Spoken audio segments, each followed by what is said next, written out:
నాకు మూత్రంలో మంట వస్తూ ఉంటుందండి. ఈ సైడ్ మొత్తం నొప్పేస్తుంది. ఈ వైపు కూడా మొత్తం నొస్తుంటుంది. టాయిలెట్ కూర్చునేటప్పుడు మాత్రం మొత్తం నొస్తూ ఉంటుందండి. ఇంకా రాత్రి సరిగా నిద్ర రాదండి. చనిపోయిన వాళ్ళ శవాలు కల్లోకి వస్తుంటాయి. మా అమ్మగారి ఆరోగ్యం కూడా బాగుండట్లేదండి. నొప్పేస్తుంటుంది. అమ్మగారి ఆరోగ్యం కూడా బాగుండట్లేదండి. అనిల్ గారు, మీ పైన లక్ష్మి బంధనం ఉంది. మీ ఆరోగ్యం తరచు బాగుండట్లేదు. మీ శరీరం బలహీనపడుతూ ఉంది. పొట్టలో పట్టేసుకున్నట్టు ఉంటుంది, కుచ్చుకున్నట్టు ఉంటుంది, మరియు మంట కూడా ఉంటుంది. అది పైకి లాగే విధంగా వస్తుంటుంది. మీ పొట్టలో తిప్పేసినట్టుగా కూడా ఉంటుంది.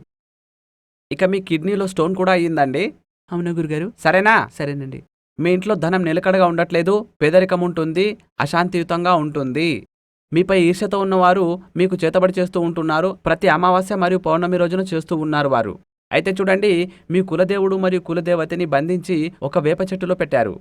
వారిని ఇప్పుడే విడుదల చేస్తాను. సరే గురుగారు. మీ తల్లిదండ్రుల యొక్క ఆరోగ్యం కూడా బాగుండట్లేదు ఈ చేతబడి కారణంగానే. సరేనా? సరేనండి.